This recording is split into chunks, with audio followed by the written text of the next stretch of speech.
Parables.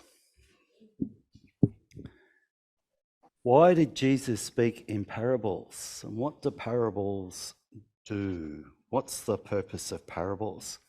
I actually found a new book about parables or a book that I hadn't read yet, by Amy Jill Levine, called Short Stories of Jesus. And we're going to have a look at a video of Amy Jill Levine tomorrow night at Namuts as we do some reflecting on parables. Parables, I've read a few books on parables that have different ideas. Interesting what's evolved over the years as people reflect on what the parables mean. And as I've been reading Amy's book, the quote that comes to me is that to every complex problem there is always a very simple answer. And that answer is always wrong. Because parables are not something that we can actually come up with a very clear explanation of, here's God, here's Jesus, this is us, and this is what we should do. Because the parables are not meant to be stories that give an analogy, simile, or something that tells us clearly this is what you need to do. The way that Jesus used parables and the way that the gospel writers included the parables, they're open narratives, Amy writes, open narratives in order to invite us to engage with them. They're parables that challenge us to look into the hidden aspects of our own values and our own lives. So they're meant to challenge us, to get us thinking. That's why sometimes it's not easy to see why the judge and the widow, how does that work? Which one's meant to be which one's the good guy in the story? Is there a good guy in the story? What do we learn from that? The role of the parable is to remind us, to provoke, refine, confront, and disturb us. Something that we go away and think about afterwards. So the parable of the widow and the judge, how do you engage with that story? Because often the way we engage with the story has a bit to do with what's happening in our lives. Now, as I've been thinking about this reading, we had to book in for our holiday in Ocean Grove for January. So every year since 1994, we've booked in for 3 weeks. And since 1997, we've been in the same site with our friends, and it's one of those sites where there isn't really a dividing line. We just share the space between 2 rows of trees, and it works really well, and we have a great time. Every 7 years, we change, though, from it beginning about the 1st and 2nd of January to the 7th, 6th, 7th, 8th of January, depending on when the Saturdays fall, because you go in on a Saturday. So last year, as we booked in, and the way the rules work is if you are there this year, you can book in for the same time next year. So that's why we've always been able to book in. So I go to pay the deposit and I notice it's cheaper than last year's. I thought, well, that's good. Then I look at the dates. And what they had done when I paid the deposit was that they had gone from the 7th to the 21st, not the 7th to the 28th. So they'd made a mistake. So I ring up our friends who camp with us and said, what does your receipt say? Ours is right, ours is from the 7th to the 28th. So they mucked up just our site, which is good and bad. It's good that it wasn't both of them, because that might have been seen as something different. They'd made a mistake. So you think it's pretty simple. The rule is, if you've been there before and you book in, you can have it. So we contact them and say, you've made a mistake. And they go, oh. They have now booked out our 3rd week to someone else. And the rule that supersedes the rule of you can have it is you're supposed to have actually booked it in by the middle of May. So from when we paid the deposit to May, there's a time where they then in May see any sites that have got vacancies, they will distribute those. So they're a bit stuck between which group of people do they upset? The people that have been there since 1997 or the people that have just decided this year they want to go on that site? And the people next door that are used to being able to share that ground together. So who's in the wrong? But you see, when I got the receipt, which had the 7th to the 21st on it, I never read the receipt. Because it's always been, since 1997, it's always been exactly correct. So it's a difficult situation. And I thought, understanding the context, understanding the people makes a difference. Talking with the person from Ocean Grove, we've worked out a compromise for that third week, and they've been very helpful, and they're going to try and help us to fix it. But if I had have gone in and sort of said to them, well, this is your mistake, you need to fix it, past experience would suggest that doesn't work with them.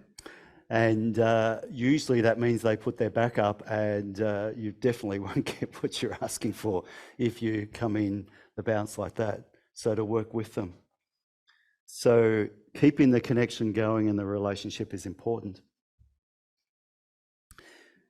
See, we get into real life stories and think, what's the Christian response? And then I go back and think about the parable. So what from the parable would I learn in my response to the Ocean Grove Caravan Park?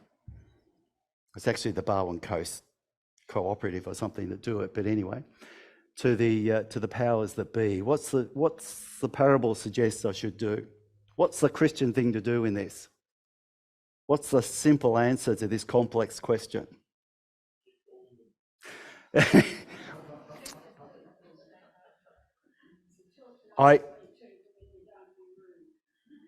Well, it's interesting because back in 1997, the reason why we went to that site together was that we were previously on a site that had 2 spots, and we were there with the same family, and that worked really well. We had 2 weeks, last 2 weeks of the holidays, and that worked brilliantly. But then the people who have the site for the first week of the holiday, we had the change, and all of a sudden our last week became the second last week because it changed to the 28th from the 21st. And the people who had the site before us, they decided that they wanted to have the week that we had. And this time, back then, they got it. So we had to find another site. Now, when that happened, we contacted them a number of times and did all sorts of things. And in the end, that didn't work. It made no difference. In the end, what we had to do was we actually found someone who said, I'm not coming back next year and I've got this double site, which is the one we've been on since 1997. And we said, this site's available, we're happy to move to that one, and we got that one for 3 weeks, and that was a good outcome. Depending on how we feel, and depending on whether we feel an injustice has been done to us, depending on what's happened in our lives, we come to a reading like this with the judge and the widow, and we might have different reactions.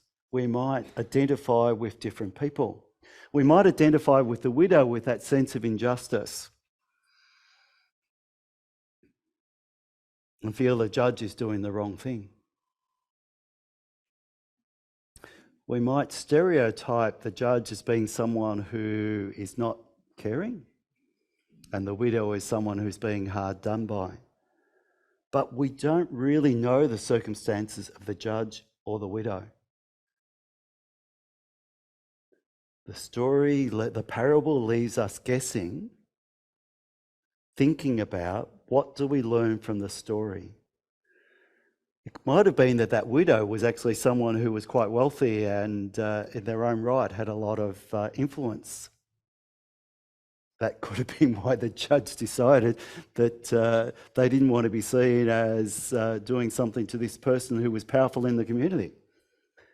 It could have been the judge was just having such a hard time and being overworked that the judge decided that I just need one less stress in my life. I'm going to give this person what they want because this does not look good when they keep coming back every day complaining to me about this situation, and my wife's giving me a hard time and I'm not looking good in the community. This is not doing me good.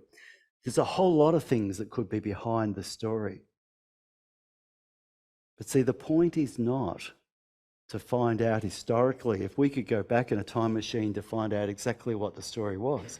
The role of a parable is not to give us easy answers, but to engage with us and draw us into thinking, what is this parable saying to me? What is God saying to me through this parable? In my current context with the things that are happening, what am I learning? What's God teach me about this parable? Where's the challenge for me in the midst of this reading? Luke also puts this reading in the context of prayer. Remember back at the beginning of the reading that Anne read to us? Then Jesus told them a parable about their need to pray always and not to lose heart.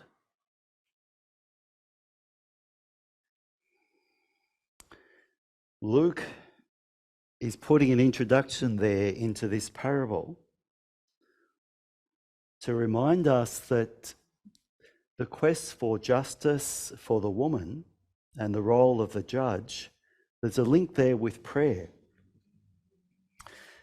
And prayer is an active engagement with, a conversation with God about what's happening. Prayer is described by some commentators as a way of getting an understanding of looking at things through the eyes of God. What does God see in this situation? When we feel a sense of injustice, sometimes it's worth just checking whether it's an injustice that we've experienced in the past or whether it's an injustice that we see for someone else. Because sometimes our motives are not always, our motivations are not always as clear cut as what they might be. Our experience can influence the way we interpret the reading, the way we interpret the way that God works, the way we understand the message of a passage. Remember from Timothy? Scripture is inspired to teach us, to reprove, correction, to help us to see something new. A parable is to help us to look and to see something new in that situation. So the challenge from the parable is to engage in a sense of justice, to see where the injustice lies and to work. The other thing to recognise is it's interesting what the widow does. The widow, in the way that she operates, makes a connection with the judge and is there enough for the judge to be fully aware of what's going on. Now, the difference, Frank, that I did in this case with this time rather than last time, we did it by email and phone last time when we had a problem, and you've got this distance. I actually spoke with the person. They've now got someone that maybe this has happened before. They've now got someone who works to resolve issues like this, who wasn't there last time. And this person I spoke to, and then I went and had a face-to-face conversation with. Very different when you go and have a face-to-face conversation with someone.